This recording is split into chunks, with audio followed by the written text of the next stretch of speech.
Haha, si Mimei. Matagal na tayong hindi nagkita. May interes ka bang maging asawa ko? Lixiao, naghahanap ka ng kapahamakan. Eto, isang taong hindi makabigay ng kahit isang daang layang nasalapi bilang dowry. Nangangarap na parang palaka na gustong kumain ng swan. Hindi ka man lang tumingin sa salamin. Hahaha, tama si Mimei na tulad ng uso. Ikaw, Lixiao, isang simpleng magsasaka. Paano ka magkakaroon ng karapatan sa aming dalagang bayan? Ay naku, hindi ba't si Gigi ito? Bakit ngayon ka lang naglaan ng oras para bisitahin si Mimei? Nakikita mo ba, si Lixiao ay naghahanap ng kanyang Ginoo. Kailangan pa rin niyang hanapin ang mga bayani tulad ni Gigi. Nakakainis. Haha. Tama si Ruyan. Lixiao. Mas mabuti pang magtanim ka na lang ng lupa mo. Hahaha. Puy. Isa lang siyang nalalanta at nalugmok na bulaklak. Akala ko talaga napapansinin ka ni Little Lord. Kasalanan ito ng pahirap na sistema ng matamis na pag-ibig. Kailangan mong i-bind ang isang babae na may angkop na hitsura para ma-activate ito. At mas mataas ang kanyang katayuan. Mas maganda ang gantimpala dahil ipinanganak ako sa probinsya. Paano na ito? At saka sa ganitong kalidad. Kailan ba ako, si Lixiao, makakaangat sa buhay? Magandang pagkakataon ito. Ang pag-aasawa ng anak ng Isay Wang ay parang pagkuha ng prinsesa, di ba? Sobrang taas na ng katayuan nito, di ba? Pero narinig ko na ang anak ng Isay Wang ay nasira ang mukha dahil sa isang malaking sunog. Hindi ko alam kung talagang magiging maayos ito. Sige, subukan na natin. Siguro ito na ang nag-iisang pagkakataon ko para makabangon.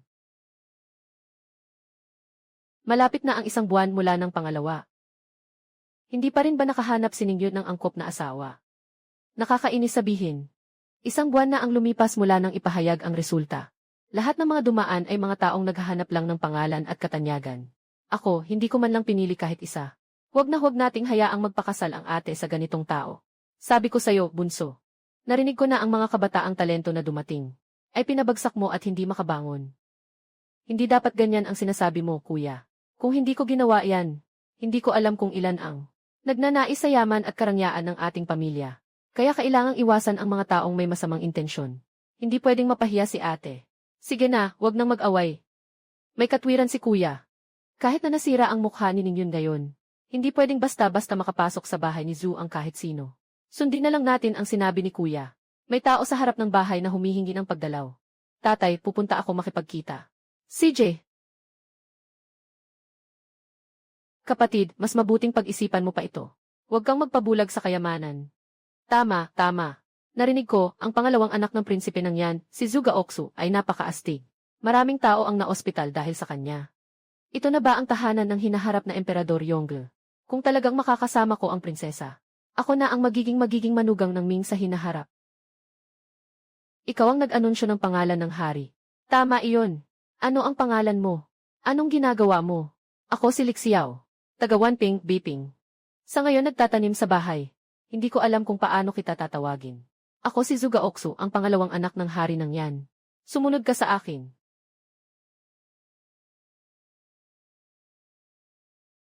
Ito na ang magiging hanwang na si Zhuge Oxu. Yung may dilaw na manok ba? Talagang kahanga-hanga ang kanyang anyo. Tawagin ng tao para maghanda ng tsaa. Huwag magmadali, uminom muna ng tsaa. Si Yuzi ito. Si Prinsip. Mukhang hindi gano kadali ang pakakasal sa prinsesa. Kailangan mong mapasa ang pagsubok ni Zhuge Oxu. Tama, ilang taon ka na ngayon? Ako ay 20 taong gulang ngayong taon. Sa isang buwan, magiging 22 na ako. Bakit hindi ka pa nag-aasawa sa edad na 22? Dahil kailangan kong alagaan ang mga magulang na may sakit. Kaya't naantala ang mga mahahalagang bagay sa buhay. Namatay ang mga magulang ko noong nakaraang taon. Dahil sa pagdadalamhati, naantala na naman. Hindi ko akalain na ikaw ay isang taong labis na mapagmahal sa pamilya. Salamat sa papuri, prinsipe. Ito ay simpleng tungkulin lamang. Yixed, malinis ang pamilya mo. Pero kailangan pa rin itong subukan. Sige, Lixiao. Akala mo kaya mong makipagsabayan sa aming haring reyna ng hangin, isang lalaking taga-bundok. Anong layunin mo? Mali ang sinabi mong iyan, prinsipe. Evi, hindi ba tama ang sinasabi ko? Siyempre, hindi. Taong 18 ng Hongwu. Sinabi na ng kasalukuyang emperador. Sinasabi ng lahat na ang agrikultura at sericulture ang batayan ng pagkain at damit. Kung walang ani, walang pagkain. Kung walang paggawa, walang trabaho. Ang agrikultura ang batayan. Paano naman maituturing na mga simpleng magsasaka ang mga magsasaka? Ganitong tawag. Talagang labag ito sa kaisipan ng hari. Itinuturing na malaking kawalang galang. May kakaibang talino ang batang ito. Talaga bang galing sa isang magsasaka ang mga salitang ito? Hindi ko alam kung sinabi nga ito ng aking lolo. Ngunit ang aking lolo ay naging magsasaka rin. Alam kong may kaunting pagsalungat sa sinasabi ko tungkol sa aking lolo. Sino ka talaga? Ako'y isang simpleng magsasaka. Bakit ka magsisinungaling? Paano ka, isang magsasaka, makakaalam ng ganito? Ako'y nagtatanim sa araw-araw. Sa aking libreng oras, gusto kong magbasa ng mga aklat mula sa mga guro sa nayon. Kaya't nakakaalam ako ng kaunti pa. Iswe, ikaw, isang magsasaka, bakit di ka magtatanim ng maayos? Bakit ka nagbabasa ng mga ganitong aklat? Mukhang isang taong naghahangad lang ng pangalan at katanyagan. Ang pagbabasa ng mga aklat na ito ay para sa isang araw, sana'y makasama sa makapangyarihan. Hindi ang pagbabasa ay nakapagpapalawak ng paningin. Nagbibigay ito ng kapayapaan sa puso at karunungan. Nagpapalawak ng buhay. Hindi ito para lang makipagsabayan sa makapangyarihan. Sige, wag na nating pag-usapan ang mga walang kwentang bagay. Sabihin mo sa akin ang tapat. Bakit mo gustong pakasalan si Prinsesa Yong-an? Mukhang ito na ang huling pagsubok. Basta't makayanan ito. Siguro ay sapat na iyon. Tulad ng sinabi ko kanina, mahilig akong magbasa at matuto ng kaalaman. Ito ay hindi sinasadyang nagtaas ng antas ng aking pag-iisip. Kaya't nais kong makahanap ng isang babae na maaaring makasama, na may espiritual na koneksyon sa buong buhay. Tama na, tama na. Hindi ko maintindihan ang sinasabi mo. Sa pag-aasawa, hindi ako tumitingin sa itsura, kundi sa pagkakaroon ng kaalaman at amoy ng mga aklat, babaeng mahilig magbasa. Ay, hindi ba't ito'y perpekto? Kasi ang kapatid ko noon ay may talino at ganda. Sayang, ngayon ay nasira na ang kanyang anyo. Naiwan na lang ang kanyang talento. Mukhang may pag-asa itong batang ito. Matagal na akong naghahanap. Sa wakas, may dumating na hindi para sa kayamanan, kundi para sa talento. Ngunit kailangan pa ring subukan. Baka magdulot ito ng pagkadismaya sa iyo. Si Prinsesa Yong-an ay mahilig sa pulang bulaklak na borda mula pagkabata. Medyo marunong siya sa musika, chess, pagsusulat at pagpipinta. Ngunit ayaw niyang mag-aral. Ah, ito. Baka mali ang aking hula. Ang prinsesa ng Yong-an ay hindi tulad ng kanyang ina. Si Xumiaoyun ay nag-aaral ng libong libro. Naunawaan ang sinauna at kasalukuyan. Ngunit ngayon ay nasabi na ang lahat. Medyo nahirapan na siya ngayon. Sige na. Pasensya na. Ako po ay magpapaalam. Naku, hindi ito nagpapanggap ang batang ito. Talagang aalis na siya. Hindi pwedeng hayaan siyang umalis. Kapatid, sandali lang. Ano pa ang kailangan? Aba, akala ko'y isang pagsubok lang pala ito. Talagang may talento ka, Zhuge Oksu. May plano ka talaga. Ah, pasensya na, kapatid. Hindi ko maitatanggi. Mula pagkabata, mahilig na sa pagbabasa ang kapatid kong babae. Kanina, sinubukan lang kita kung karapat-dapat ka. Ah, ganun pala. Bagamat ang prinsipe ay may magandang anyo. Parang mandirigma. Ngunit ang isip na ito. Ano ang isip? Kahit na ang prinsipe ay mukhang mandirigma sa labas. Ngunit ang puso ay malambot. May tigre sa puso, na maingat na amoy ng rosas. Magandang sinabi, may tigre sa puso. Amoyin ang rosas. Tingnan mo ang sinasabi nito. Di ba't ako nga ito? Haha, sino pa ang nagsabi na ako'y marunong lang sa sining ng pakikidigma? Nakikita mo ba, ito ang tunay na taong may kaalaman. Haha, tara na. Dadalhin kita para makilala si Prinsesa Yong-an.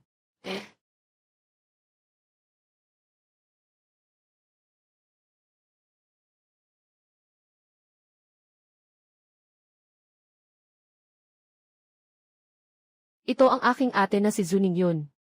At ito si Lixiao. Katatang niya lang kanina. Medyo maayos naman. Kung matakot ang taong ito. Ibig sabihin, peke ang sinasabi nilang hindi tumitingin sa itsura. Dapat niya siyang ayusin ng maayos. Nakita ko na si Prinsesa Yong-an. Sa kabutihang palad, matagal na akong naghanda. Kaya hindi ako matatakot, di ba? Sa kasalukuyan, ang pangalan ng babae ay Zhang Qiqi, 16 na taong gulang. Sa kasalukuyan, siya ay isang alila sa Haring Fi. Sa kasalukuyan, ang kanyang katayuan ay 3 beses. Nakabind ba siya sa kanya? Alilang si Zhang Qiqi. Hindi ba siya si Prinsesa Zuning Yun? May isa pang pagsubok sa damdamin. Pero paano ako dapat magpakita ngayon? Kung magpapanggap na magpapakumbaba, malalaman nila ang may mas malalim pang plano. Dahil sa kayamanan at katungkulan na parito ako. Ako si Lixiao, prinsipe. Taong 20 na ako ngayong taon.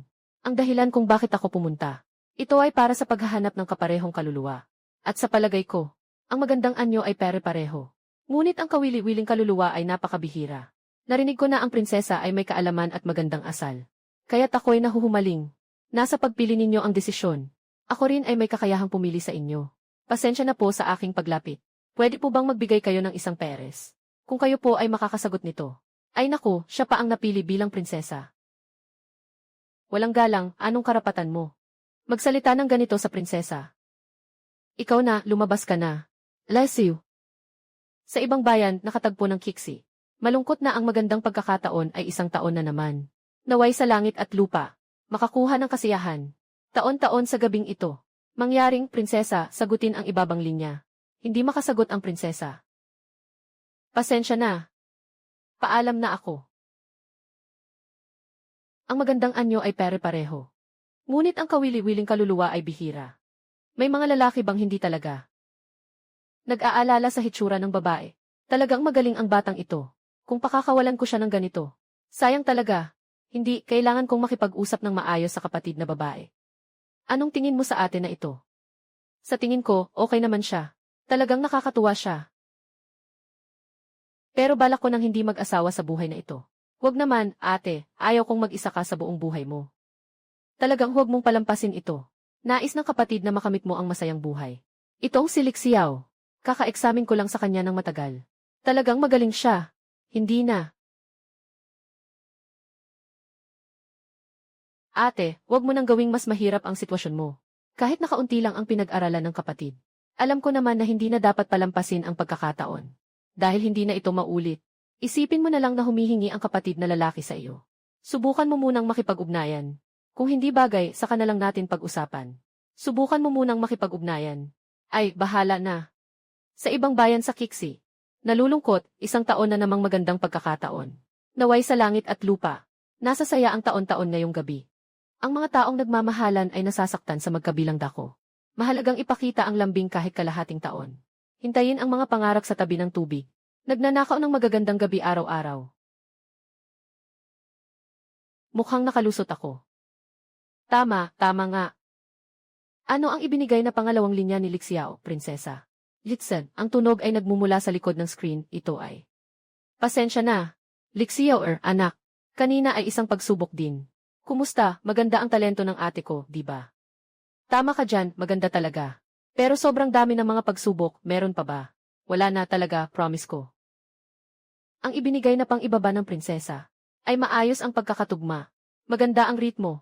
Agad na nalampasan ang aking pang-itaas. Ang isang babae ay may ganitong talino. Ako'y humahanga. Sobra naman ang iyong papuri. Mula pagkabata, mahilig na akong magbasa ng mga aklat. Dahil sa maraming aklat sa bahay. At ikaw ay nasa probinsya. Pero mahilig ka pa ring magbasa. Ang determinasyon mo ay kahanga-hanga. Hanga ang prinsesa sa iyo. Kaninang nagbigay ang Ginoo ng isang pagsusulit. At ginamit mo rin ang paraan niya upang gantihan siya. Pwede bang? Ito. Ganyan ka ba kalalim magalit? Ngayon, wala na tayong magagawa. Pakiusap, prinsesa, ituro mo sa akin. Ang bilis mong pumayag. Mukhang napakahusay mo. Magaling ka sa mga tula. Ngunit sa mga tula, palaging may mas mataas na antas. Bakit hindi ako ang magbigay ng tanong? Ano sa tingin mo sa isang tula? Hindi kami magaling sa mga tugma.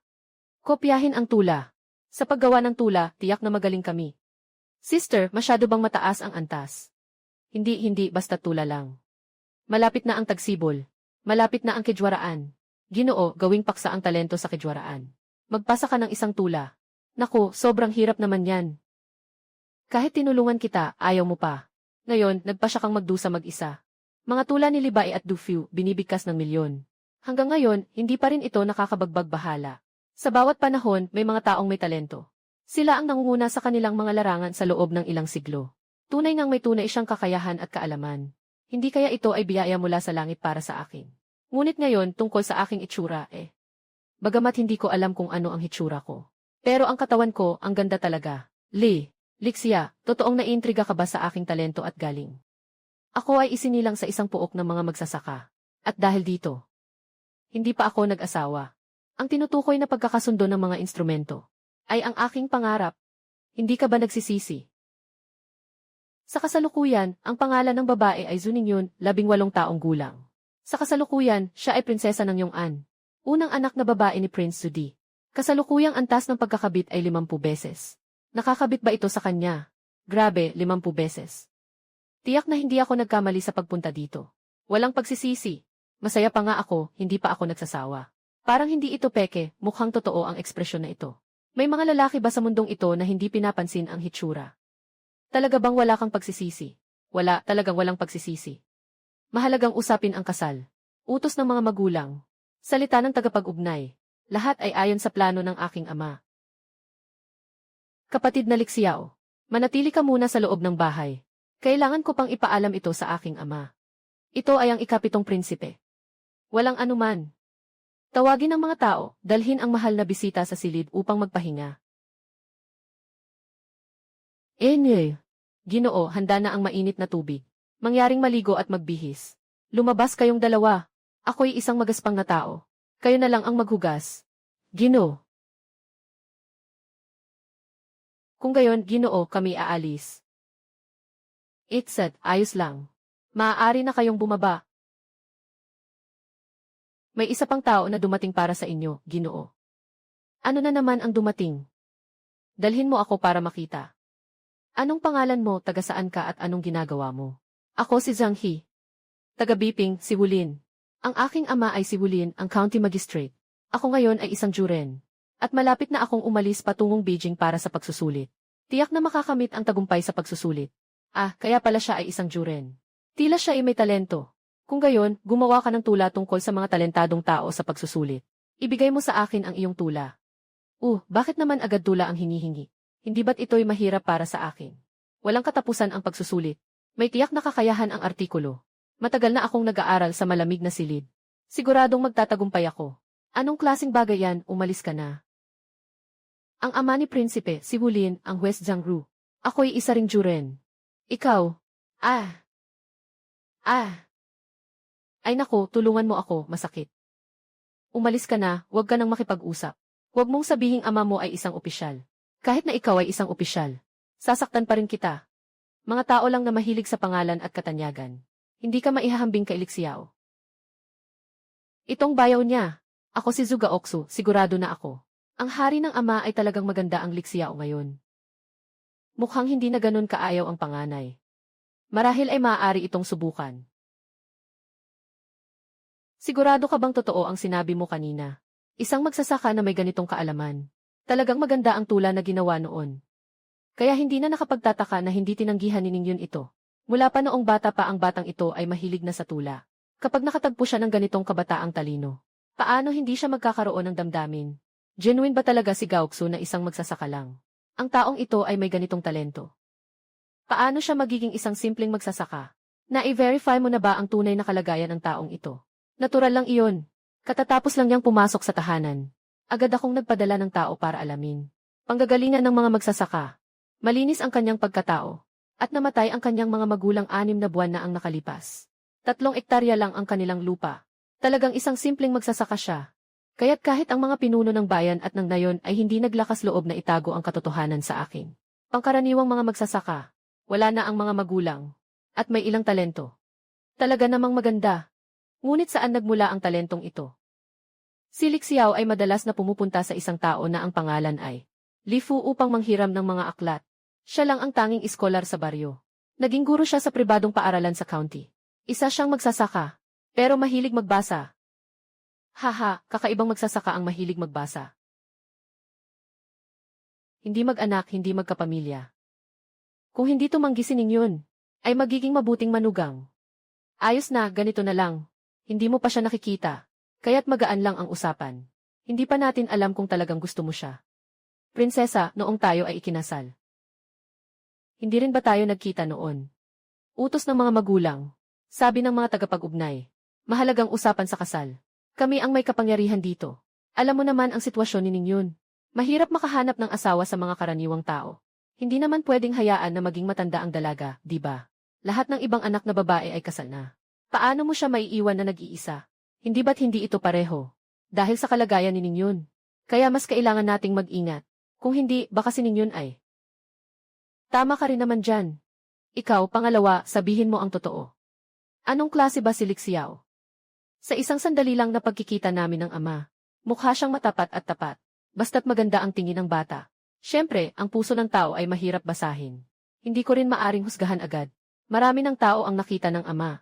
Mas mabuting makilala siya ng personal. Makilala siya ng personal, di ba? Tama. Hindi ba't siguro yaw ay nakatira sa mansyon kamakailan? Bukas, hayaan mo siyang hawakan ang buto ng batang iyon. Itong bagay na ito kay Gaoksu ay ipapasa ko sa iyo. Kapag naayos na ang bagay, malaki ang gantimpala ng hari. Aking gagawin ito agad. Kaya't ako'y umaalis na.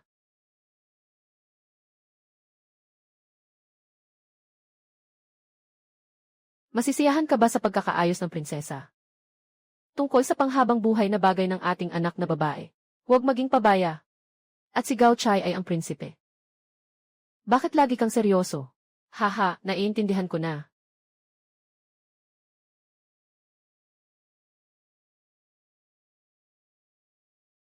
Pumasok ka. Si Prinsip Xu ito. Nagmamadali sa gitna ng gabi. Siguradong may mahalagang bagay, di ba? Master, pinapunta ako ni Wang upang tulungan kang tingnan ang isang tao. Dahil ito ay utos ng prinsipe. Ako ay tiyak na gagawin ang lahat ng aking makakaya. Tama ba, Master? May isa pa akong hiling.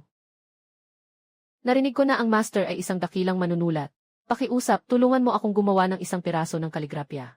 Haha, ako na lang ang magpapasensya, pasensya na po. Ano ang nais isulat ni Prinsipe Xu? May mabangis na tigre sa puso. At amoy ng rosas.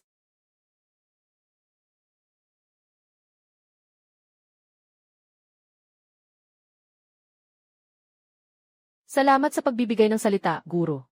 Ako'y magpapaalam na, guro. May mabangis na tigre sa puso. At amoy ng rosas. Mukhang hindi pangkaraniwan ang batang ito sa hinaharap. Ngayon, ang kabataang si Lixiao. Talagang nakakabighani, hindi ba? Nga, prinsesa. Talagang maganda ang pagkakagawa ni Lixiao ngayon. Kwi-kwi, sa tingin mo, kung makita niya ang aking mukha, magkakaroon kaya siya ng pagdududa? Prinsesa, nang makita ako ng kabataang iyon ngayon, wala namang lumabas na pagdududa sa kanyang mga mata. Marahil talagang iba siya. Totoo ba? Totoo, prinsesa. Sa lahat ng mga taon na ito, nararamdaman ko ang mga tingin ng iba. Sa mga mata ng binatang iyon, wala akong naramdaman na kakaiba. Prinsesa, medyo naiinggit na ako sa iyo. Ikaw, batang babae. Kung gusto mo, ibigay na lang sa'yo. Hindi naman ako gusto ni Lixiao. Ang gusto niya ay ang talento ng prinsesa. Ay naku, prinsesa, anong sinasabi mo? Nag-iisip ka na naman ng kalokohan sa akin. Sino ba ako para gawin yan? Hahaha, nagbibiro lang ako sa'yo. Pero kwi-kwi, kung makatagpo ka ng isang lalaking gusto mo, hayaan kong bigyan ka ng aking ama ng kasal. Ayoko talagang mag-asawa, prinsesa. Sa buhay na ito, masaya na akong maglingkod sa iyo. Ngunit, sa nakikita ko ngayon, mukhang nakapasa si Lixiao sa pagsubok ni Gaoksu. Mukhang interesado rin si Gaoksu. Malamang pumayag na ang papa mo. Magandang balita iyan, sa tingin ko maganda ang Ginoo ngayon. Mukhang hindi siya masamang tao. Kahit magsalita, makakagawa ng tula. Napakahusay sa talento. Anong Ginoo? Kwi-kwi, anong sinasabi mo dyan? Tama na. Hindi pa kami kasal. Kapag kasal na, magiging asawa na siya, di ba? Haha, batang babae ka talaga. Sabi ng prinsesa, totoo. Yung si Lixiao na nakita ko kanina. Talagang iba siya sa lalaking nakita ko noon. Maganda ang mukha, pare-pareho lang. Pero ang isang nakakatawang kaluluwa, mahahanap mo kahit saan. Talagang hindi maganda ang kanyang anyo. Nga, prinsesa, dapat mong samantalahin ang pagkakataong ito. Nakikita kong madalas mong binabasa ang koleksyon ng mga tula. May isang taludod dito, di ba? Kung may bulaklak, pumutol. Kung may bulaklak na maaaring putulin, dapat itong putulin. Huwag maghintay na walang bulaklak at walang maputol na sanga. Ito ang tamang taludod, di ba? Ito ngayon. Naiintindihan ko na. Mahahalagang usapin tungkol sa kasal. Sabi ng mga magulang, ako na ang susunod na magpapasya ayon sa utos ng ama ko. Pinakamamahal ka ba ni Haring Prinsipe? Tiyak na tutulungan ka niya ng maayos. Magpahinga ka ng walang alalahanin. Gabi na, prinsesa, magpahinga ka na. Kahit ano paman. Lahat ng bagay ay kailangang simulan sa unang hakbang. Kung sakaling nagkamali ako at naligaw ng landas, kahit magpakasal pa kami, hindi ko na siya papansinin.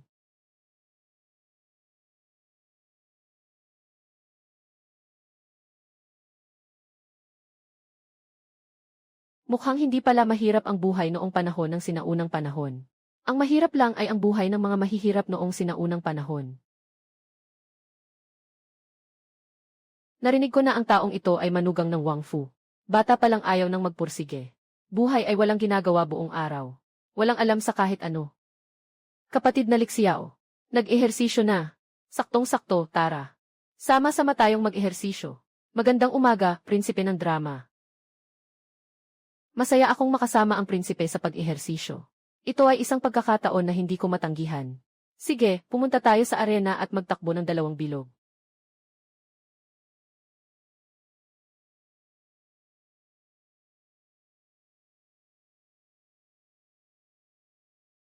Ayos lang, kapatid Lixiao. Mukhang hindi ka nagkulang sa pag-ehersisyo. Sobra naman ang iyong papuri, prinsipe. Ako ay isang simpleng magsasaka lamang. Sa araw-araw, may kaunting lakas sa pagtatanim. Pero kung ikukumpara sa prinsipe, malayo pa rin. Marunong ka bang bumana? Kaya kong tumakbo ng ilang bilog. Pero sa pagbana, talagang hindi ko alam. Halika, tuturuan kita. Mas mabuting sumunod na lang. Bumalik ka, prinsesa, tingnan mo ito. Yung binatang na si Lixiao ay kasama si Prince Xi. Sa paligsahan ng martial arts, nagtuturo siya ngayon. Tila nga ganito talaga. Mukhang si Prince Xi at si Lixiao ay nagkakaintindihan agad. Nagkukwentuhan at nagtatawanan. Narinig ko pa nga na kapag may nakatagpo sa Prince Xi, lagi siyang ginagalang. Akala ko pa nga si Lixiao ay makakabigay din ng sorpresa sa kakayahan sa sining ng pakikipaglaban. Hindi ko akalain na hindi marunong sa sining ng pakikipaglaban. Kwikwi, anong sinasabi mo?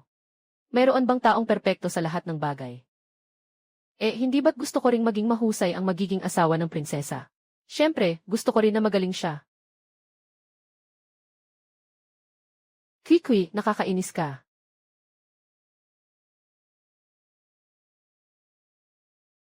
Medyo mahirap talaga. Huwag kang mag-alala, huwag kang mag-alala. Ayos lang, ayos lang.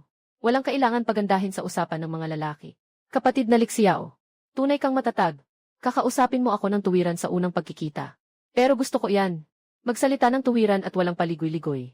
Hindi tulad ng iba na nang malaman ang aking pagkakakilanlan. Nanginginig na ang salita. Walang gaanong pakialam. Hindi ko inakalang sa isang pagkakataon ay magkakaroon ako ng kanyang magandang impresyon. Kapatid na Lixiao, ang pag-akyat ng kabayo at pagbaril ay hindi basta-basta natutunan overnight. Dahan-dahan lang, huwag magmadali. Kapag may pagkakataon, dadalhin kita sa damuhan para maglaro ng mga wala. Yan ang gawa ng tunay na lalaki.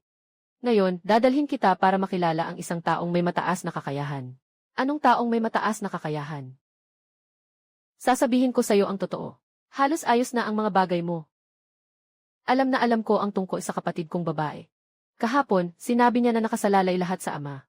Ibig sabihin, hindi ka tinatanggihan. Totoo ba ang sinasabi ng ikalawang prinsipe? Siyempre, totoo ang sinasabi ko. Ngunit espesyal ang aming pamilya. Kailangan pa rin nating tingnan ang iyong kapanganakan. Ngunit huwag kang mag-alala. Ito ay isang formalidad lamang. Kung magiging maayos, ang kasal ninyo ng aking kapatid na babae ay matutuloy. Baka ang mataas na tao na ito ay si Yao Guangxiao, ang demonyong monghe. Sinasabing kayang tingnan ng taong ito ang mga lihim ng langit. Hindi kaya niya matuklasan ang aking pagkakakilanlan bilang isang tagapaglakbay sa oras. Hindi mapagkakatiwalaan ang mga pamahiin. Walang takot na wawasakin ang lahat ng mga demonyo at masasamang espiritu. Umalis na tayo ngayon. CJ.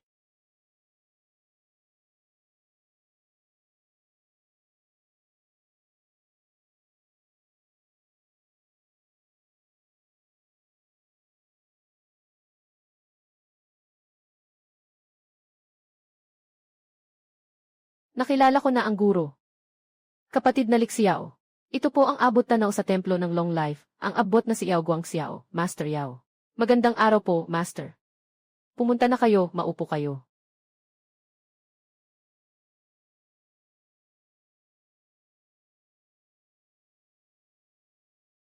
Ako po ay isang munting monghe.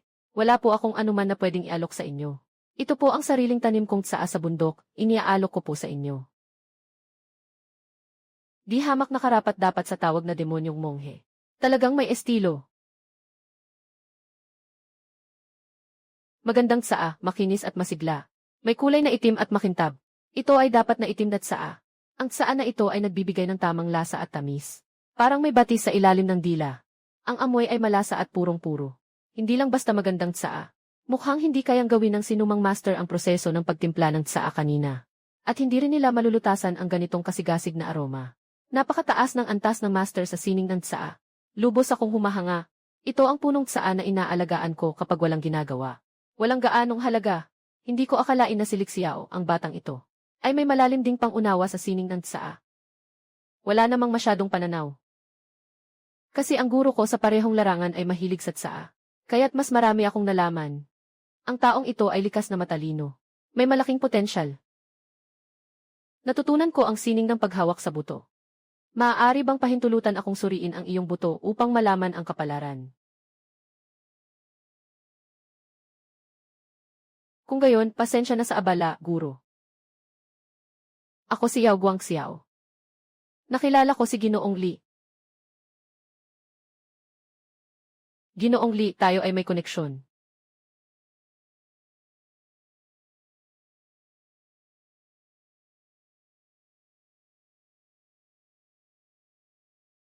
Ano ba talaga ang hinahanap ng taong ito?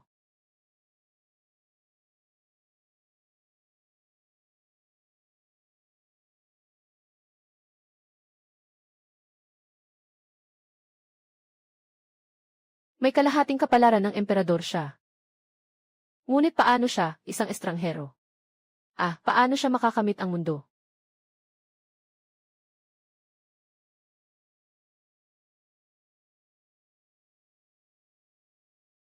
Prinsipe ng Yanzhong. Guro. Hindi ko alam kung ano ang aking kapalaran. Napaka-espesyal ng kapalaran ng batang kapatid. Ano nang nangyari sa kapalaran ng guro? Magandang kapalaran. Ang swerte ay umaabot ng libu-libong milya. Ito ay isang taong may malaking swerte. Ito ang unang pagkakataon na nakita ko. Ang kapalaran ay kasing taas ng bundok. Kapatid na Lixiao. Hindi. Hinaharap na bayaw. Nakita kita sa unang tingin, may koneksyon tayo. Yung kay Prince Xi. Hinaharap na bayaw. Tawagin mo na lang akong Gao Xi. Ano ang nangyari? Bakit bigla ang nagbago ng ganito? Kailangan kong ipaalam ang magandang balita sa hari at reyna. Guro, ako'y mauuna na.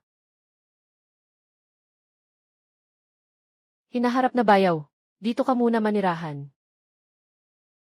Hinaharap na bayaw. Hawakan mo ito.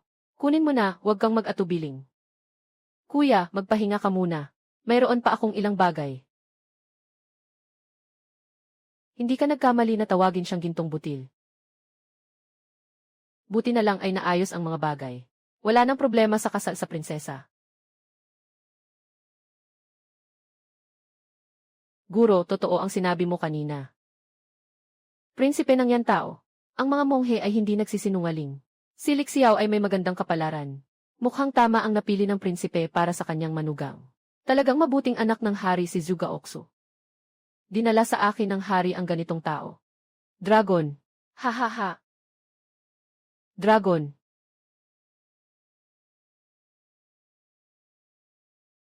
Tama, paano ang pakikitungo ni Lixiao sa aking anak na babae? Nagtutulungan sila. Sama-samang tumanda. Napakaganda. Mangyaring tulungan ako, guro, na pumili ng magandang araw para sa kasal. Upang ipagdiwang ang malaking kasal. Ipaalam sa lahat. Mahal na Ginoo. Ama ng hari, ama ng hari. Bakit ganyan kaagad si Gaoxu? Maaga palang umalis na ang iyong ama ng hari. Magandang balita, ina. Magandang balita talaga. Tunay na nakahanap tayo ng isang napakagaling na suitor. Ang buong tahanan ng haring yan ay sasalubungin ang magandang kapalaran. Alaynan. Bakit ganito ang sinabi ni Gaoxu? Inay, alam mo ba kung gaano kataas ang pagpapahalaga ng guro kay Lixiao? Swerte na umaabot ng libu-libong milya. Isang taong may malaking swerte. Ang kapalaran ay kasing taas ng bundok. At ang swerte na ito ay napakalalim. Magdadala ito ng swerte. Sa mga tao sa paligid, pati na rin sa tahanan ng prinsipe ng yan. Salamat sa magandang kapalaran. Gaoxu, ikaw ang bahala sa usaping pag-aasawa. Tulungan mong bantayan si Ningyon. Sa pagkakataong ito, malaking tulong ka na. Hahaha, saan na ang ama?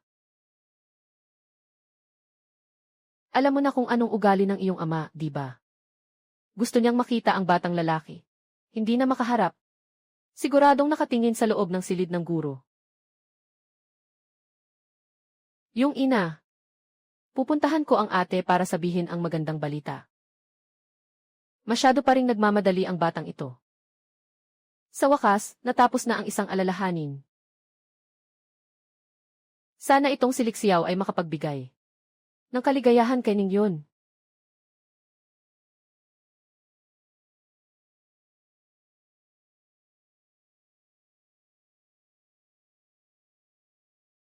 Ek! Ayos na.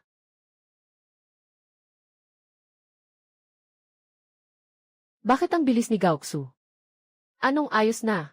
Siyempre, ang iyong kasal ay ayos na. Yung si Lixiao talagang maganda. Gaoxu, mas mabuti pang huwag kang maingay. Hindi pa bumabalik ang ama. Gusto mo bang malaman ng lahat sa bahay na ito, tama ba? Ate, huwag ka munang mahiya. Ayos na ang kasal mo. Baka ngayon ay pinipili na ng ama ang tamang araw para sa iyo. Ate, sa pagkakataong ito, talagang nakahanap ako ng magandang asawa para sa iyo. Sabihin mo, ate, paano mo ako pasasalamatan? Bibigyan kita ng isang set ng mga libro. Babalikan mo na lang mamaya. Nagkakagulo ka buong araw. Walang seryosong ginagawa. Tita, patawarin mo na ako. Sinasabi ko lang ang importante. Sobrang nakakatawa naman ito. Haha, tita. Sabihin mo, maganda ba ang ginawa ng bunso kong kapatid? Pakiramdam ko, parang matagal na tayong magkakilala ni Lixiao. Ang mga damdamin ay talagang kaloob ng langit. Sinasabi mo bang pumayag ang ama? Kailangan pa bang pag-isipan yan? Tiyak na tinanggap na ang kasal na ito. Ate, maghintay ka na lang na magpakasal. Dahil kung ito ay kalooban ng langit. Susunod na lang ako sa mga plano ng pamilya. Ay! Ayos na, hahaha.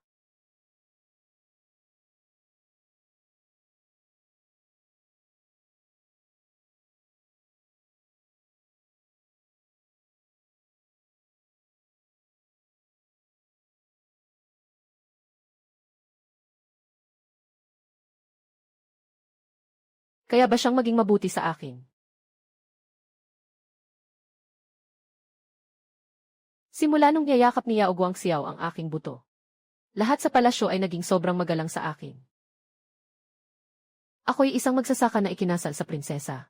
Hindi ba't para kang isang tunay na nakabuntot na manugang? Hindi pwedeng ganyan, ang isang tunay na lalaki ay ipinanganak sa mundo. Hindi pwedeng manatili ng matagal sa ilalim ng tao. Ako si Lixiaoya, hindi magaling magsalita. Hindi ako makakain ng soft rice. Hindi ako magiging lehitimong asawa. Dahil may sistema na ako. Kailangan kong hindi ikahiya ang mga tumatawid.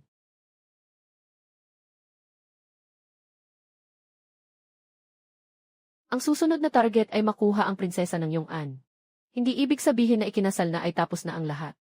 Kung gusto kong mahalin niya ako, kailangan kong makipag-date sa kanya. Pero ano ang dapat isaalang-alang? Sa unang pagkikita ng lalaki at babae. Anong dahilan ang dapat gamitin para imbitahan ang prinsesa? May paraan na ako. Hindi ba't mahilig ang prinsesa sa tula? Mahilig din siyang magbasa. Hiningi ko ang kanyang tulong sa mga bagay na hindi ko naiintindihan.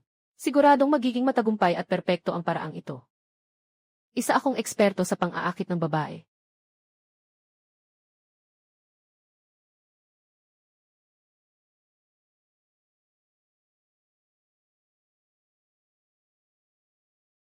Kuya Weilei, swerte, saan ka pupunta? Sasamahan kita. Balak kong hanapin ang kapatid mo. Hindi ba't pwede tayong magkita bago ang kasal? Hinaharap na asawa ng kuya. Nagkamali ka ba? Ayon sa patakaran, bago'y kasal, hindi pwedeng magkita. Noon, pinayagan kitang makipagkita. Pero para lang makita ang peking alalay. Iyon ay isang pagsusulit. Hindi ito seryoso. Tinawag mo na akong magiging bayaw mo. May problema ba kung makikita ko ang magiging asawa ko? Kung ganun, wala namang problema.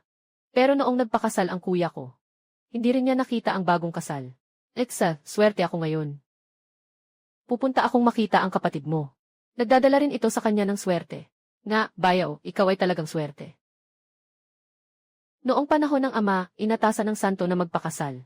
Pero tumakbo siya sa bahay ng ina para bawiin ang kasal. Kaya ang mga alituntunin ay ginawa para labagin, hahaha. Pero sa hinaharap bayaw, bakit ka pupunta sa kapatid kong babae? May isang sulat na hinanap ngunit hindi na unawaan. Naiinip na ako. Kaya't gusto kong humingi ng payo mula sa iyo, ate. Hindi na kita hulihin sa iyong magandang pagkakataon. Sa hinaharap, biyenan. Sige, mauna na ako. Tama, tinanggal ko na ang mga tauhan sa daan.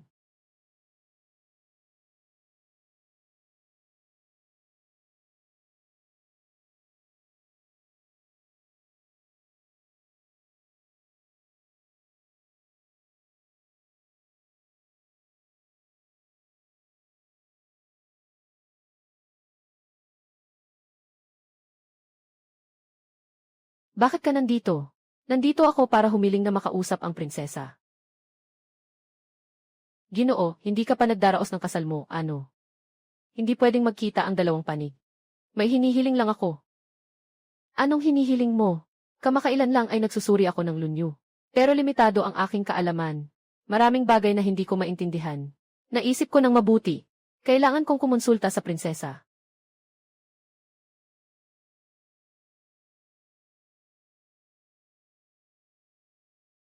Hintayin mo akong ipaalam sa prinsesa. Pagkatapos, tingnan natin. May tao na humihiling na makipagkita sa prinsesa. Hindi ba't sinabi na sa'yo ni Kiki? Bilang pamilya, hindi ko sila pinapansin. Ang prinsesa ay bahagi ng pamilya mo. Bakit hindi mo siya pinapasok? Ngunit ang magandang dilag na ito ay hindi pa magandang dilag ngayon. Ano? Ang taong ito ay ang iyong magiging asawa. Si Ginoong Lixiao. Ayos ka, Kwi-Kwi.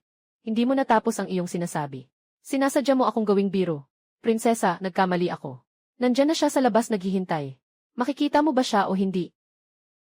Paano tayo makikita bago ang kasal? Bumaba ka at tanggihan mo siya. Sabi niya may isang artikulo siyang hindi naiintindihan. Nais niyang humingi ng tulong sa iyo. Hindi rin pwede yan. Pabalikin mo na siya. Mas magandang mag-usap pagkatapos ng kasal. Sabi ng prinsesa namin, pabalikin mo na siya. Hindi pa pwedeng magkita bago ang kasal. Anong reaksyon ng prinsesa niyo? Sabihin mo sa akin ng pabulong. Ayos lang yan. Masaya ang prinsesa. Ngunit talagang hindi pwedeng magkitang muli bago ang kasal. Ganun ba? Sabihin mo sa prinsesa. Kung ayaw niya akong makita, nandito lang ako at maghihintay. Hanggang makita niya ako. Ah, ikaw. Tulungan mo akong ipaalam ang orihinal na sinabi sa prinsesa.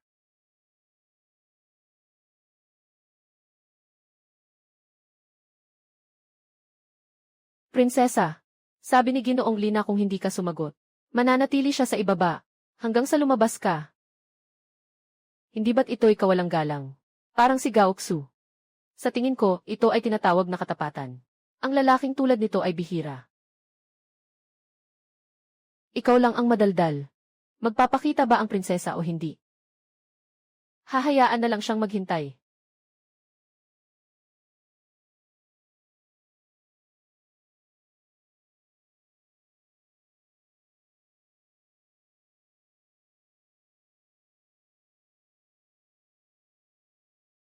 Narinig ko na si Lixiao ay naghintay buong maghapon sa harap ng Yong'an Pavilion. Alam ko na ito kaninang umaga, tatay. Pero hindi niya pinayagan ang ate na makipagkita sa kanya. Talagang naghintay si Lixiao buong araw.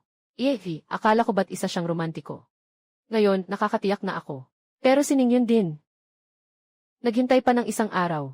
Hindi man lang inanyayahan pumasok at umupo. Tama lang na hindi nagpakita ang anak na babae. Bago magpakasal, hindi pwedeng magkita ang dalawang panig. Naalala ko ang tungkol sa pagtanggi ni Judy sa kasal. Kain na tayo, malapit ng kumain. Walang masama kung magkita tayo. Noong una, bago pa magpakasal ang hari. Nakita mo na ba si Mama? Sabi nila, halos mag-away pa nga.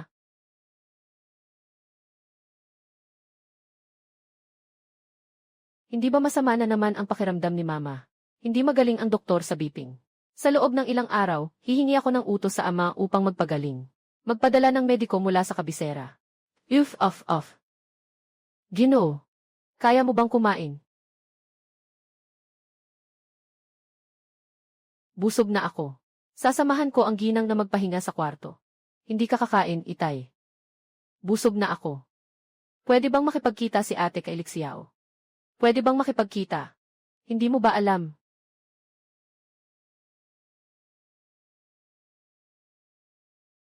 Alam ko ba? Naintindihan ko na, kung pwede siyang makipagkita, nakipagkita na siya, umalis na. Kuya, hintayin mo ako. Yung prinsesa, si Lixiao, hindi kumakain o minom, naghintay buong araw. Kung magpapatuloy ito, masasaktan ang kalusugan niya. Baka gusto ng prinsesa na makilala siya. Talagang naghintay si Lixiao ng isang araw. Hindi siya umalis. Tama nga. Nakatitig na ako buong araw. Nandyan lang siya sa labas naghihintay. Hindi pa kumakain. Siguradong nagugutom na siya. Hurry up and invite the person in. Lutuin mo ng mainit na noodles para mapawi ang gutom niya. Sige po. Tita. Tita, pakikitungo mo na si Lixiao. Pakikitungo mo na si Lixiao. Matagal na siyang naghintay at gutom na gutom na. Prinsesa, hindi mo pa ba siya papasukin? Huwag munang pumasok, maghintay muna tayo. Maligayang kaarawan, Gaoksun. Tinatanggap ko ang inyong magandang hangarin. Hayaan niyo na akong maghintay ng mag-isa dito ng tahimik. Umalis na muna kayo at magpahinga. Hindi pwede, sama-sama tayo sa lahat ng bagay. Sa hirap at ginhawa, hindi lalabas si ate. Sasamahan kita sa paghihintay. Hindi pwede, dapat magkasama sa saya. At sa hirap, hindi lumalabas ang ate. Sasamahan kita sa paghihintay. Ay! Nandito ka. Nahihiya rin lumabas ang ate mo ah. Mukhang ganito nga ang sitwasyon. Sige, aalis na kami. Sige, aalis na kami. Uy, oy.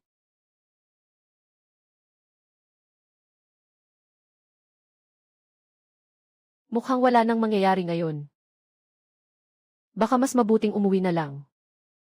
Naghintay na ako buong araw, mamamatay na ako sa gutom.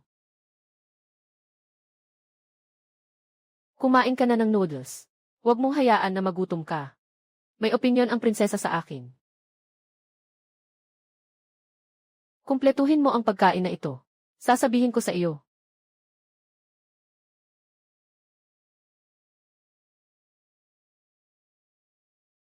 Masarap. Siyempre, masarap ito. Ito ay niluto ng prinsesa para sa iyo. Hindi nakapagtataka na ang sarap. Kumain ka na ng noodles at umuwi ka na. Inutusan ka ng prinsesa na bumalik bukas.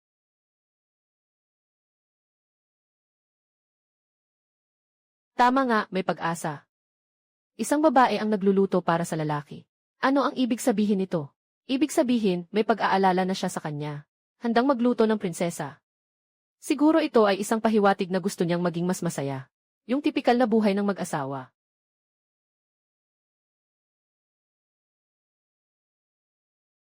Umalis na siya. Umalis na, umalis na. Bago siya umalis, tiningnan pa niya. Parang ayaw niyang umalis. Anong suot ko bukas para magpakita sa kanya, sa tingin mo?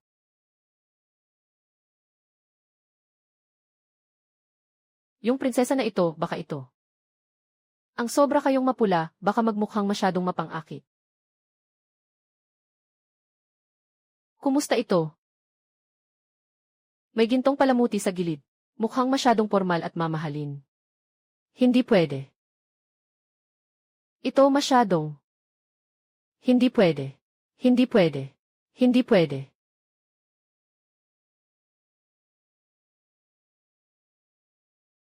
Ako ay prinsesa ng dinastyang Ming. Panganay na anak na babae ni Wang Zudi. At siya ay isang magsasaka lamang. Dapat siya ang hindi makatulog.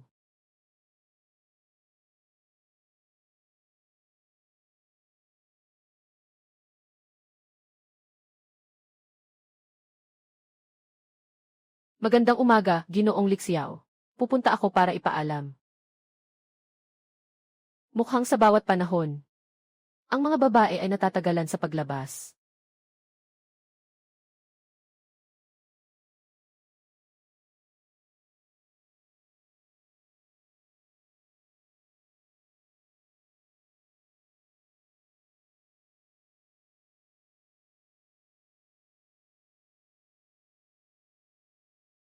Binding.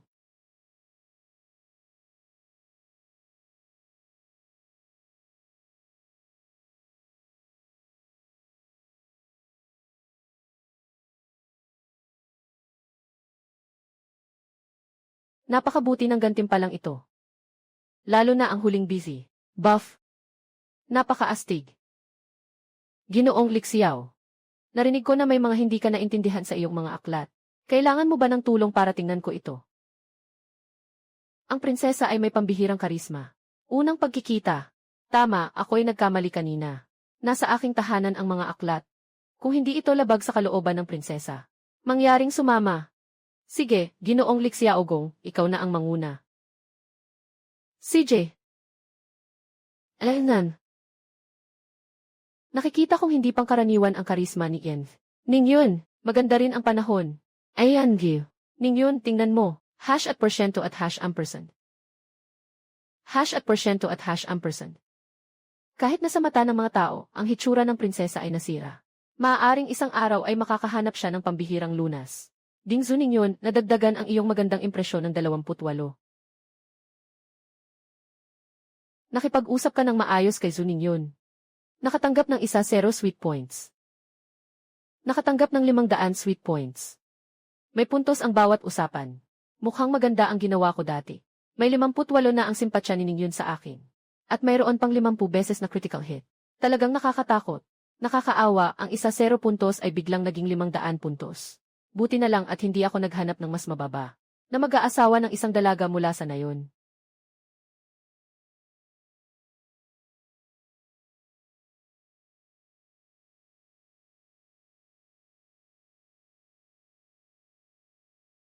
Napakahirap ng librong ito.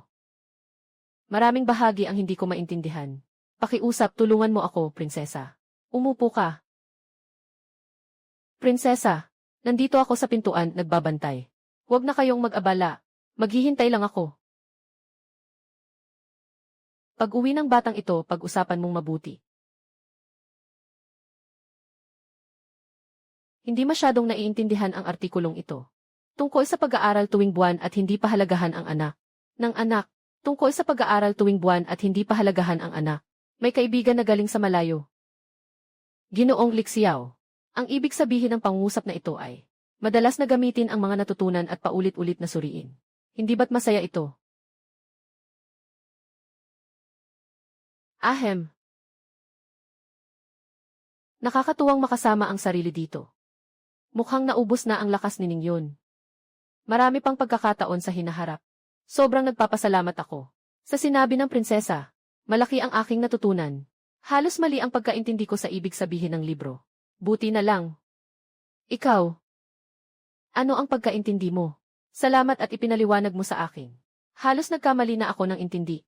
Halimbawa nito, Confucius sabi, ang tunay na gentleman ay hindi magpapakita ng kabigatan sa kanyang salita. Akala ko noon na ang ibig sabihin ay hindi magpapakita ng kabigatan sa kamay ang gentleman. Kaya hindi siya makakabuo ng respeto. Hahaha. Grabe, ang mali naman ng pagkaintindi mo. Hahaha. Ano naman ang tungkol dito? Ano ang pagkaintindi mo dito? Ang mga magulang ay hindi malayo sa paglalakbay.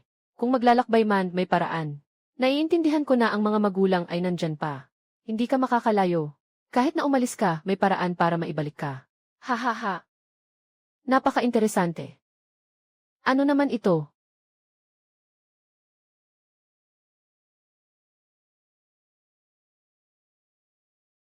Talagang tumataas ang puntos sa saya. Mahigit 3 taon na. Hindi pa nakangiti ng ganito kasaya ang prinsesa. Ang galing ng prinsesa. Sa wakas, natagpuan niyo na ang inyong kaligayahan. Nasaan ang silid-aklatan? Sobrang nakakatuwa ito. Namatay ako sa tawa. Hahaha. Hala, anong ginagawa mo dito? Anong nangyayari?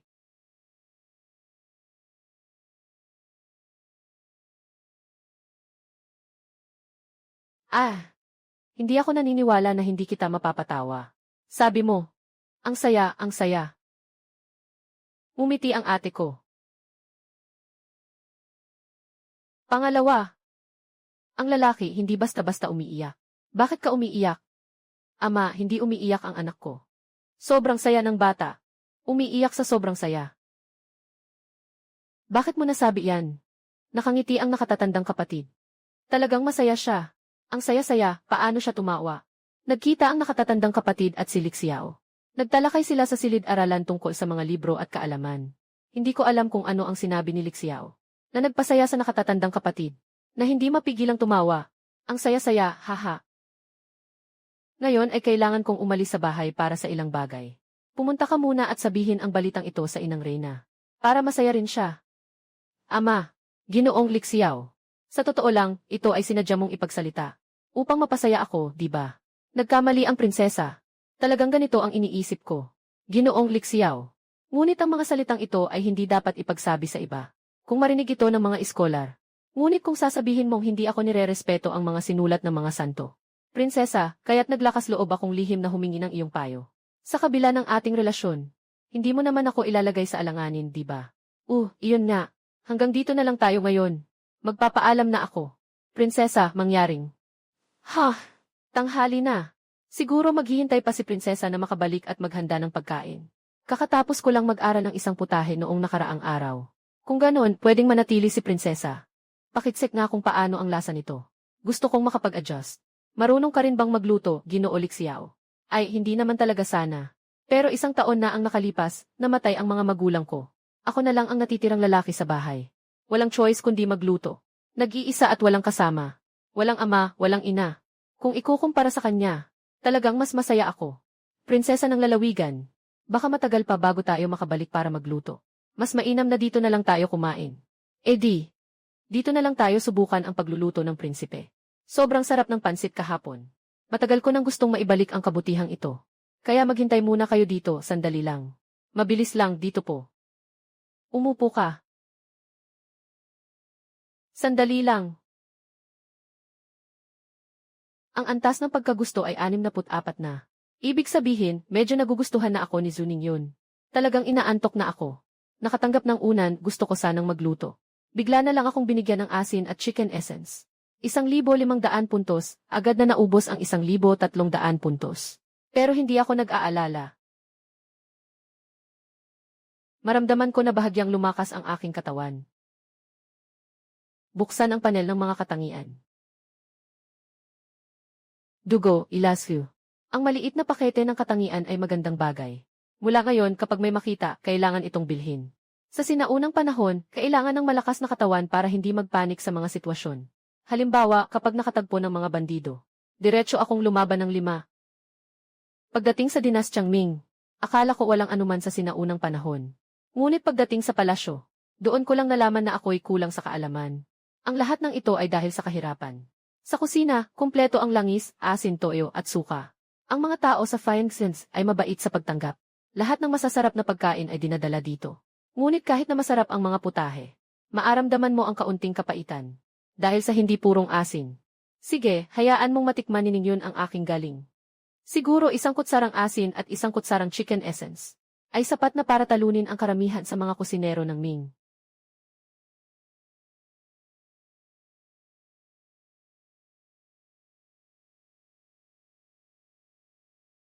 Paki. Ang bango, ikaw ang gumawa nito. Kumain ka na, huwag magutom. Alaynan. Natunaw sa bibig. Masarap ang lasa. Itong steam bass na ito ay mas masarap pa kaysa sa niluto ng pinakamagaling na chef sa bahay. Lahat ay masarap. Ang mahalaga ay parang walang kahit kaunting kapaitan. Tanging ang lambot ng isda ang natira. At ang masarap na amoy ng bawang. Hindi siya makapaniwala na makakagawa ng ganitong masarap na pagkain.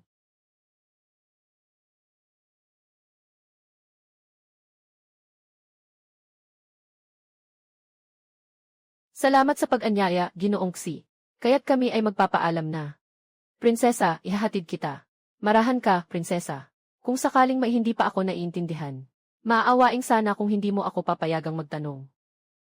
Yung pakikitungo natin kanina ay sobrang saya at magaan. Walang masyadong pressure. Para kay Lixiao, parang may isang uri ng mahika. Palagi niyang nakakalimutan ang pag-iingat at problema. Marunong din siyang magluto. Sobrang sarap. Kung araw-araw ko lang siyang makakain ang lutuin niya. Ang saya naman yan. Ang dali kumita dito. Kumain lang ng pagkain. Nakapunta na ng 1,000 puntos. Huwag kang magpapanggap. Siyempre, dahil ito ay dahil sa 50 des na critical na epekto. Kung nakatali lang sa isang ordinaryong dalaga sa nayon, doble lang ang critical na pinsala. Kaya't malamang ay 40 puntos lang. Buti na lang at maingat ako. Hindi ko basta-basta nilagyan ng tali. Kung hindi, mapapakasal si Lixiao sa bahay natin. Hindi pwede yun. Ako ang nag-aasikaso sa kasal. Hindi ito isang alok ng pag-aasawa. Medyo nakasasakit ito sa kanyang dangal.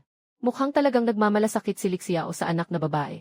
Kung siya ay magagalit, maaaring hindi siya maging mabuti sa ating anak. Hindi ba't ito ay kabaliktaran?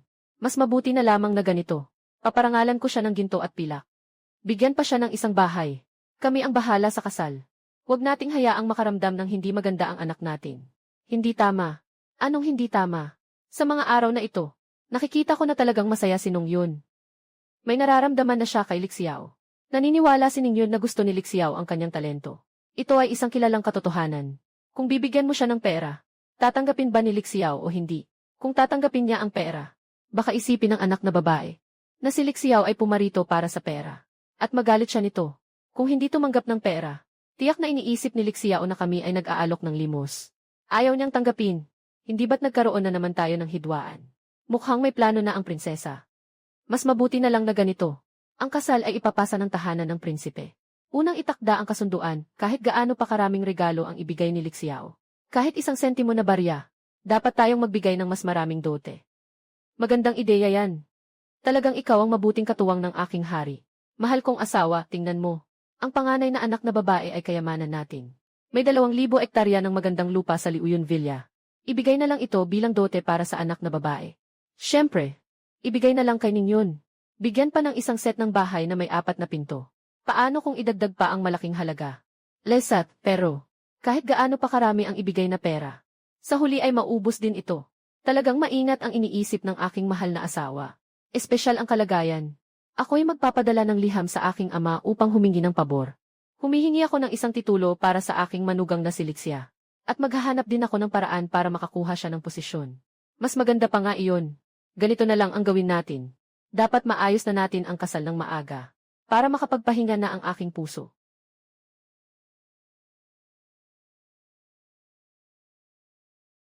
Ika-24 ng unang buwan. Ika-24 ng unang buwan. Ibig sabihin, makalipas ang kalahating buwan. Ito ang araw ng kasunduan sa kasal. Karaniwang ang kasunduan sa kasal ay ginagawa pagkatapos ng 3 o 6 na buwan. Pero ang eksaktong araw, kailangan kong kalkulahin pa. Salamat po, Guro.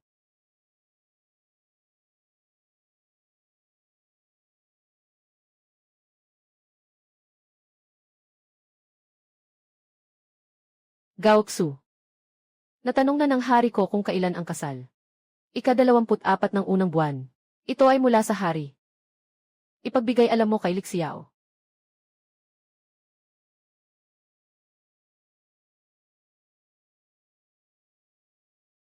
Sa magiging bayaw ko sa hinaharap, ika-24 ng unang buwan ang kasal. Ipinaalam sa iyo ng hari ko. Ikalawang araw ng bagong taon, nagpasya na kami. Pagkalipas ng kalahating buwan, hinaharap na kapatid na lalaki. Ipapaalam ko sa iyo ang isang bagay. Handa na ang papa na magbalik ng regalo. Isang kubo sa bundok. Isang bahay. Gaoksu, gusto kong makipagsapalaran tayo sa isang negosyo. May interes ka ba? Anong klaseng malaking negosyo? Isang malaking negosyo. Malaki, sobra pa. Makakapagpasagana ng buong haring Sigis ng ilang beses. Hinaharap na asawa. Ano ba talaga ang negosyo na ito? Sa ngayon, itinatago muna. Kuya, pakisabi. Mayroon bang maitutulong ako?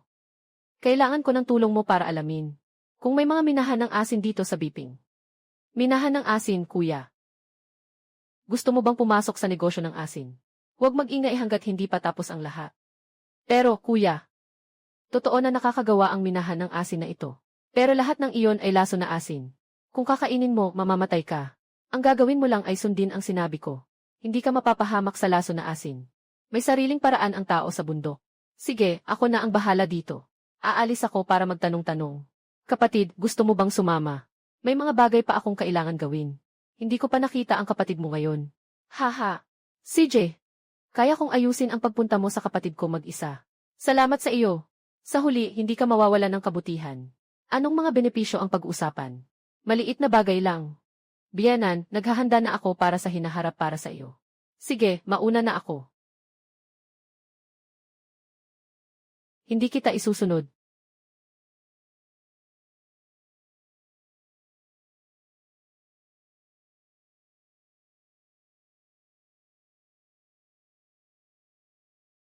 Kailangan kong makakuha ng 1,800 puntos ngayon.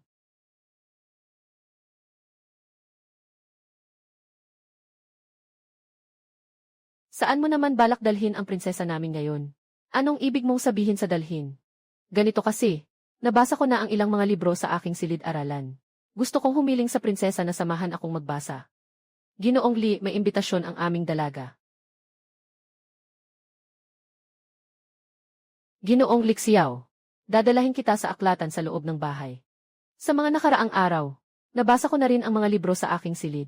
Kakatapos lang pumunta para kunin ang ilang mga libro. Ikinagagala kong gawin ito. Tingnan mo, parang kaming dalawa. Nagpunta rin sa silid aklatan para magbasa. Ang saya. Nang makahanap si Ninyo ng kabiyak na pareho ang hilig. Ang dami ng mga libro. Nakakalito na ang paningin. Hindi ko na alam kung alin ang babasahin ko. Sabi ni Li Shimin na gamitin ang tanso bilang salamin. Para maging matuwid ang pamumuno. Gamitin ang kasaysayan bilang salamin. Para malaman ang pag-angat at pagbagsak. Ang pagbabasa ng kasaysayan ay nagpapatalas ng isipan. Magsimula ka nang magbasa ng mga aklat tungkol sa kasaysayan. Ganito pala ka-cute ang seryosong babae. Sige, ito na lang ang piliin ko para sa iyo. Sobrang dami, hindi mo rin naman maubos. Ayos lang, mukhang tahimik dito. Bakit hindi tayo dito umupo at magbasa? Kung may hindi ako maintindihan, maari mo akong turuan anumang oras. Alanan.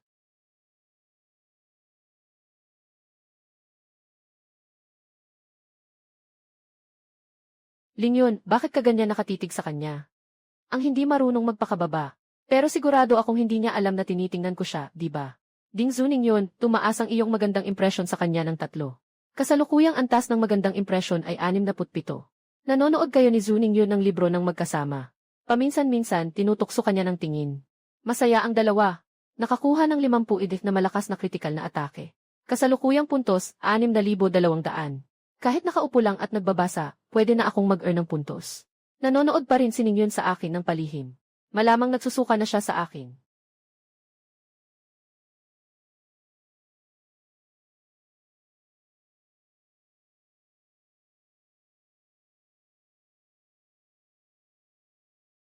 Bukas muna akong uwi. Ang ganda talaga ng tanawin sa loob ng palasyo. Anong tawag sa lawa na ito ni Ningyon? Ito ang Xiaochan Lake. Ito ang tulay ng Ningyon. Noong ako'y bagong panganak, kakatayo lang ng tulay na iyon. Kaya tinawag ko itong Yunqiao. Yunqiao, Yunqiao. Tingnan mo, ang lawa ay parang ulap sa langit. At ang tulay ay parang pulang ulap sa pagitan ng mga ulap. Ang pangalan na Yunqiao ay talagang maganda. Kasing ganda ng pangalan mo. Sa ganitong damdamin at tanawin, gusto ko lang sanang magbasa ng tula. Sabihin mo, makikinig ako. Dahan-dahan akong umalis. Tulad ng dahan-dahan kong pagdating. Dahan-dahan akong nagpaalam. Mga ulap sa langit, yung gintong mga sa likod sa ilog, ay parang bagong kasal sa dapit hapon. Ang ningning ng alon ay sumasalamin sa puso ko, naglalakbay. Ang berdeng baka sa malambot na putik ay dahan-dahang naglalakad sa ilalim ng tubig. Sa malambing na alon ng Spring Lake, handa akong maging isang halamang dagat. Yung pondong nasa ilalim ng punong kahoy ay hindi. Ito ay isang pangarap na parang bahaghari na dinurog ng pulang ulap sa ibabaw ng lumulutang na lumot. Ngunit hindi ko maawit. Tahimik ang sali ng pamamaalam. Maging ang mga insekto ng tag-init ay tahimik para sa akin. Ang katahimikan ay tulay ng ulap ngayong gabi. Magandang tula. Ngunit ito ang unang pagkakataon na narinig ko ang ganitong mga taludtod. Ito ay tula ng sariling pagninilay. Sa iisang pamilya lang ito. Kahit na ang pananalitang pang-araw-araw ay ang ganda pa rin pakinggan. Ang ganda ng tulang ito. Salamat sa paggawa mo ng tula para sa akin. Magagawa kong gawin ito para sa iyo buong buhay ko. Ginoo, huli na ang oras. Isusundo kita pa uwi. Alanan. Dingzu Linyon ay nagdagdag ng 5 sa iyong magandang impresyon. Kasalukuyang magandang impresyon, 74. Unang beses mong inalay ang tula sa taong mahal mo.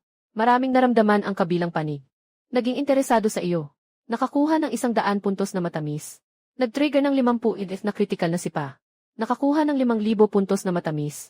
Kasalukuyang puntos 16,200. Isang araw. Habang ninanamnam ang magandang proseso ng pag-ibig. Nakakuha ng higit sa 1,000,000 puntos. Sobrang saya ko. Talagang may talento si Lixiao. Kahit sariling tula ang ginawa, ang ganda pa rin. Sa tingin ko, si Ningyun ay matagal nang mailihim na paghanga. Prinsip. Mukhang magaling si Lixiao sa pagkuha ng atensyon ng mga babae. Ang anak na babae ay 3 taon nang malungkot. Kahapon, napatawa niya ang anak na babae ng walang humpay. Ngayon, si Lixin ay may isang magandang tula.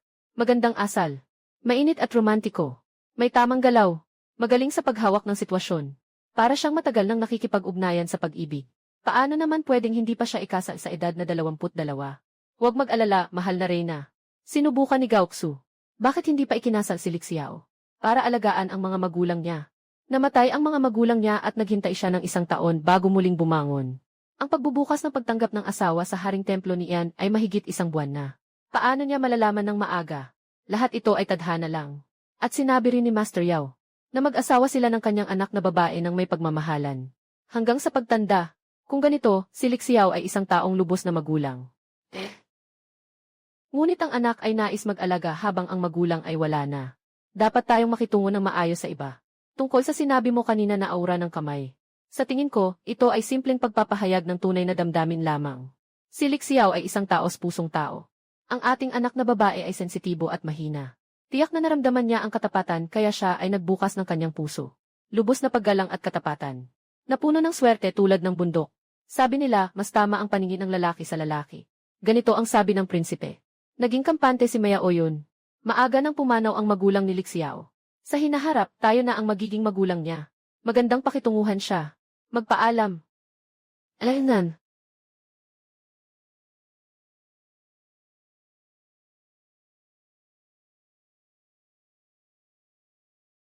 Tama na. Isulat mo ang tula na ito. Kwi-kwi, bilisan mo at ihanda ang tinta. Ito ay isang tula. Litsad, ang tula na ito ay isinulat ni Ginoong Lixiao. Ang tula ni Ginoong Lixiao ay talagang napakaganda.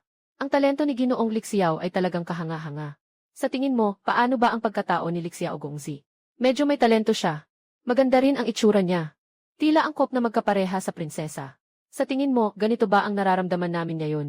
Kung sakaling makahanap ako ng asawa, sana ay katulad ni Lixiao. Sa panaginip lang, tatawa na ako ng malakas. Taon-taon, araw-araw, tinitingnan ang iba't ibang produkto ng sistema. Hindi na lang makapagpigil sa pagnanasa. Ngayon, sa wakas, pwede na akong magpakasaya. Clear ang shopping mall.